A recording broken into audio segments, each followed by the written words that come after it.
An anonymous author wrote, "What else is there to make life tolerable? We stand on the shore of an ocean crying to the night, and in the emptiness, sometimes a voice will answer out of the darkness. But it is the voice of one drowning, and in a moment the silence returns, and the world seems quite dreadful. The unhappiness of many people is very great, and I often wonder how they endure it." What a thoroughly unpleasant way to start Advent. This is supposed to be the most wonderful time of the year, yet I begin our journey towards Advent with words of darkness, dread, and despair. It just seems a tad out of place. Now, of course, we know that all that stuff is real. We know what it's like to face the waves of the proverbial dark night of the soul, listening for a voice of hope to rise above the tumult, only to hear that others are crying in despair of their own. We know that the unhappiness of many is real. We just don't want to think about it. We don't want to see it. We don't want to listen to it. But the problem is that the sad questions of life refuse to be ignored. In fact, the reality of human misery is accentuated when we put it up against the message of hope on Advent. So rather than gloss over the pain that so many feel, this morning let's face it head on. Let's acknowledge what we already know to be true. Let's admit that sometimes the world is a dreadful place to live. I got a small taste of this past week. Last Sunday night, I arrived home late, and about midnight, I realized that I had left my wallet in the compartment between the two front seats of the car. Now, it was cold. I was already ready for bed. I didn't want to get up and get changed and go outside to get the wallet. So I laid there in my bed for a moment and I said, "It'll be fine. People are basically good. Nobody's going to break into my car. I'll just get it in the morning." Then with that rationalization in place, I rolled over and went to sleep. The next morning when I got in the car, I noticed that the contents of the glove box were all on the floor. It seemed strange to me, but I thought maybe Gina had something she needed to get out of the car before she left to go to work, so I just didn't think about it. Until about an hour and a half later when I went to grab the wallet, and it wasn't there. It wasn't where I left it. I started to second guess myself, thinking, well, maybe I had left it at home somewhere. It was lunchtime, so I went home and searched through the house. No wallet. So I filed a police report, canceled all my credit cards, changed all the account information at the bank, went to the DMV and stood in line to get a new driver's license. Later that day, the police returned the wallet. It had been found a couple blocks away from my house. All of the contents were strewn about on the road somewhere. Evidently, maybe one of the kids that go to the school across the street had grabbed hold of it looking for some easy cash, but there was no cash in the wallet because they didn't know I was a Baptist preacher. When the officer handed me the wallet, I felt stupid for leaving the door unlocked and leaving it inside my car. But it was that night when the frustration kicked in, because it dawned on me that somebody had violated my privacy and security. And if they would do that to my car, they also might do it to my home. You might remember that a few years ago, somebody tried to break into my home while our family was there. I kept thinking about that. And every time I heard a sound somewhere in the neighborhood, I got up to look out the window just to make sure that no one was trying to get in my house. Now, I understand that in the great scheme of things, this was a minor problem, but it was a real problem. If we were to quiz the people that we meet during the week that's ahead, I would imagine that we would find that there are people who are struggling with sadness and darkness of many types. It might be bigger than my wallet being stolen, or it might be the piling on effect of lots of little things that eventually seem to overwhelm us. The reality is that our world is populated with many people for whom life seems hopeless. Several years ago, off the coast of New England, a submarine had some mechanical problems. It sank to the bottom of the ocean. Accidents like that are rare. Unfortunately, rescues are also rare. All of the complex variables of depth and pressure and temperature often work together to assure the doom of those who are inside. As divers were investigating the submarine, there was heard tapping from the inside. One sailor inside recognized how desperate the situation was, and in Morse code, he was tapping out the question, "Is there any hope?" That's the question many people are asking in our world today. Is there any hope? George Gallup has concluded, people in many nations appear to be searching with new intensity for spiritual moorings. One of the key factors prompting this search is certainly the need for hope in troubled times. Is there any hope? Ask the family in the hospital in the ICU unit this morning. They're asking that question. A doctor has just told them that there's no course of treatment that will help their loved one recover. Is there any hope? Ask the woman who is weeping over her morning coffee today, wondering when her husband will come home and who he was with through the night. Is there any hope? There are people who have worked for decades and have faithfully saved a portion of their income in preparation for their retirement, only to have all of their life savings lost by the mismanagement of some unscrupulous investor. Is there any hope? Ask the victims of the terror attacks in Russia and Paris and Mali and Beirut and Iraq. Ask the victims of the terror attack in Colorado just a few days ago. Terror attacks perpetrated by small fanatical groups like ISIS and Hamas and Boko Haram. They've left hundreds dead, thousands grieving, and tens of thousands feeling fearful and hopeless. Is there any hope? Everywhere we turn, we find those who are fearful, those who are defeated, abandoned, lonely, ashamed, embarrassed, and depressed. It was even that way with Jeremiah. Not this Jeremiah, the Jeremiah from the Bible. Poor Jeremiah, he was known as the weeping prophet, and he had every reason to cry. For 40 years, Jeremiah had been begging the people to come back to God, but every time he gave an invitation, nobody responded. Can you imagine what that would be like to be a preacher who every Sunday calls people to God, calls people to the meaning and purpose of life, to stand up in the midst of all of the distractions and busyness of life to say, here is what is really important. I want to call you back to God. Every Sunday, you offer the invitation, and nobody responds. They're looking at their watches saying, it's almost noon. Don't you realize we've got more important places to go and things to do? Can you imagine what it would be like to be a preacher, proclaiming the Word of God, calling people to pay heed to the important things of life, and nobody responds? That's the way it was for Jeremiah.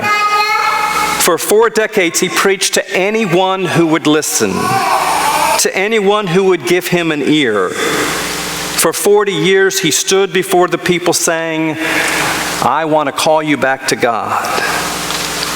But whenever he offered the invitation, nobody responded. And Jeremiah wonders, is there any hope?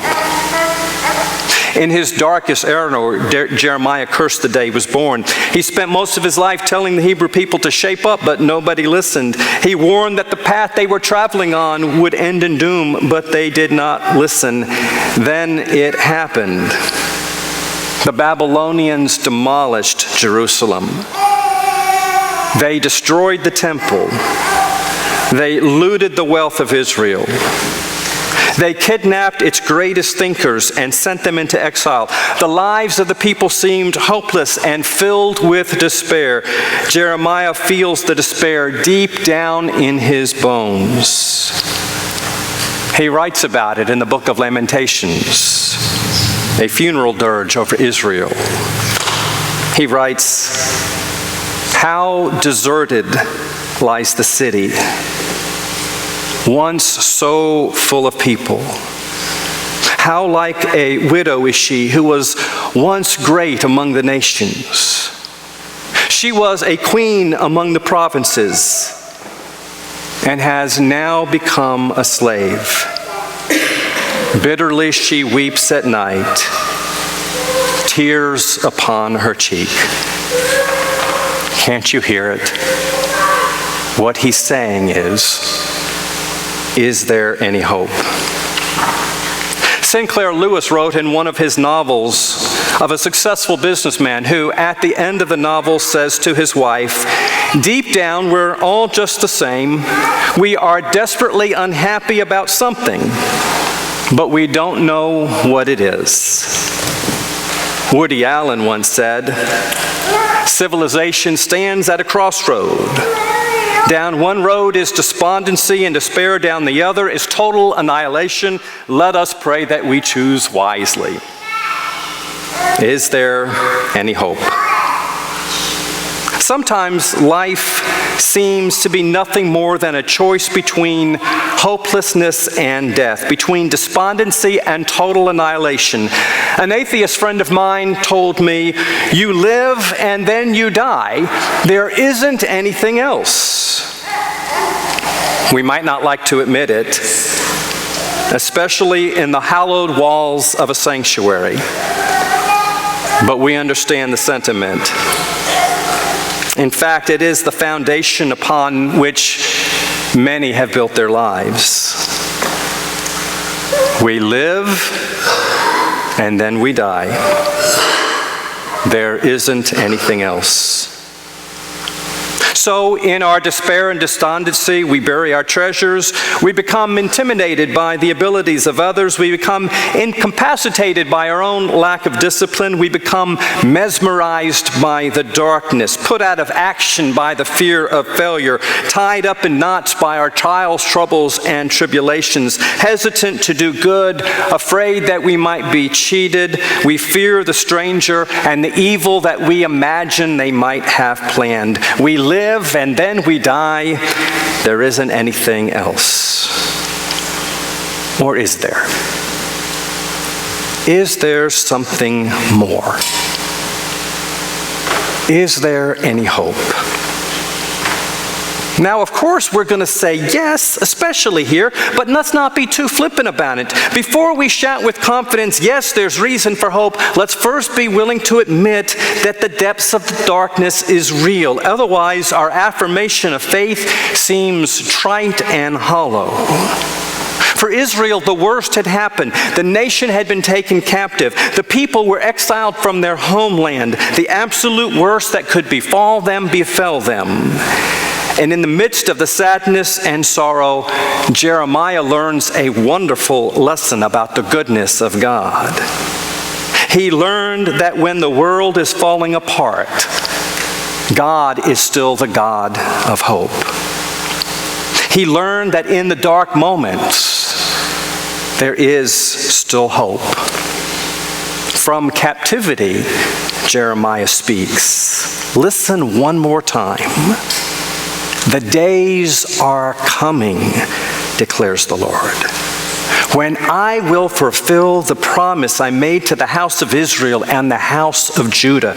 In those days and at that time, I will make a righteous branch sprout from David's line. He will do what is just and right in the land. In those days, Judah will be saved and Jerusalem will live in safety. This is the name by which it will be called, the Lord our righteousness. Jeremiah's proclamation of hope is that there is a day on the horizon when God will see to it that God's people are no longer enslaved. It is a message of hope, a message of grace. It is a promise that in the darkest of days, salvation will take root. The news is made even greater by the fact that God's saving act in no way is dependent on his people. When the righteous branch shall sprout to bring forth salvation, there will be no agreements to follow. There will be no bargains to keep. There will be no covenants to observe. There is only grace, freely given to those who do not deserve it. As somebody once said, the kingdom is dependent not on the goodness of its subjects, but on the love of its king. That's the promise that Jeremiah foresees. Jeremiah had wondered, is there any hope? And he realized after decades of preaching that if it was up to the people, if it was up to him, there would never be any hope. It was only when the bottom fell out that Jeremiah fully recognized that God is at his best when humanity is at its worst. Israel had fallen, its best and brightest had been taken away into exile, its city lied desolate in ruins, just as he had said would happen. But now, on the other side of all of that desolation, there's the promise of hope. The day is coming when I will fulfill my gracious promise, the promise of hope. It's like a simple little candle burning in a great room of darkness. That little candle brings light into the entire room. According to historians and scholars, here's what was happening. The armies of Babylon had arrived under the command of Nebuchadnezzar. They were advancing on Jerusalem, and many of her people had been killed in the onslaught. The corpses littered the highways and byways of the city. Those who could escape the desolation found refuge behind the city wall, but the result was inevitable. The wall would fall and the city would be overthrown. Just beyond the wall were the great orchards that had helped supply the people with food, but now Nebuchadnezzar had ordered them chopped down. The wood from those orchards were used to build the ladders that would take his troops over the city wall. Notice how Jeremiah transformed that imagery of despair into a promise of hope. In those days, at that time, I will make a righteous branch to sprout. Imagine the people as they're hiding behind the walls in Jerusalem, looking out at the stumps that had once been their beautiful orchards, now chopped down to be the instruments of their fate. A picture of certain doom and damnation. But look closely. Jeremiah says, from one of those stumps, a branch will sprout. Of course, he's pointing to something bigger. Using his prophetic imagination, Jeremiah offers hope to the whole of Israel. The righteous branch will sprout, he says, from the line of David. From the offspring of David will come another king, and he will do what is right and just in the land. And the name by which this branch will be called is the Lord our righteousness. On this first Sunday of Advent, a day focused on the hope of God's appearing, we read words about a righteous branch, and we know they point towards a Messiah. A righteous branch will spring up. It is a word of hope, but not naive hope. It is a hope that is not based on the goodness of the people, but on the goodness of God, born of God's grace, a grace that is bigger and better than all of our badness. A righteous branch will sprout up. This is a word of tenacious, persistent, determined, relentless, unyielding hope that stands toe to toe against all of the circumstances of despair in our life, because this hope is not a concept, it's not a notion, it's not an idea. This hope is a person. The person is the Christ. A righteous branch will spring up. Sprouts from a stump of a tree assumed dead. Isn't that amazing? The righteous branch sprouts from the middle of the mess of our lives. John's gospel declares that the Word becomes flesh and dwells among us. Another translation says the Word becomes one with us and moves into our neighborhood. Where you live, the righteous branch lives. That's incarnation. That's Emmanuel. That's God with us as one of us. God does not shy away from our brokenness. God comes right in the middle of all of our brokenness. Our hope is built entirely on the grace of God that takes root and sprouts up in the middle of all of the brokenness of life. Have you ever played the game hide and seek? When I was younger, it was one of my favorite games. I was a skinny little kid. I could find all kinds of ways to fold up and hide and not be found. It was fun to play when my children were little as well. There's one version in which the person who was it could shout, "Alley, alley, outs are in free." The statement allowed freedom to anyone who was still hiding to return home without the fear of being caught. That's what God's grace is like. Jeremiah is saying that the creator of the universe is standing by the home base of heaven saying, "Alley, alley, the outs are in free. The doors of heaven are open. Everyone can return home. The game is over." That's the message of the gospel. That's the promise of the righteous branch. That's the hope of Advent. In the midst of our darkness, we declare that light is breaking in. In the midst of all human despair, we shout from the mountain that the hope of Christ the Messiah's birth has been born. Now we know some folks may refuse to come out of hiding. Some may refuse to respond to God's grace. But we need to understand that the refusal to respond to grace does not change the nature of grace. We are forgiven even for putting off the celebration. We are not saved by anything we hold to. We are saved by the one who grabs hold of us. We have only to stop rejecting God's grace and receive his unmerited favor. During the days of sailing ships, one ship was stuck off the coast of South Africa. Weeks went by without the slightest bit of hope. The ship was helpless and could not move. The sailors were dying of thirst. It was at this point that another ship drifted close enough to hear their shouts for help. "Let down your buckets," they said to those on the ship. When they did, they found not the salt water that would have accentuated their difficulty, but they found fresh water. You see that they were unaware that they were in a current of fresh, clean water from the Amazon River. Sometimes we may feel that we have been cast afloat in a sea of darkness, despair, and despondency. But the promise of God, the gift of Advent, is that right around us, during the midst of our despair, is a crystal clear, living water of God's amazing grace. Is there any hope? My friends, there is a crystal clear river of grace flowing all around us. Is there any hope?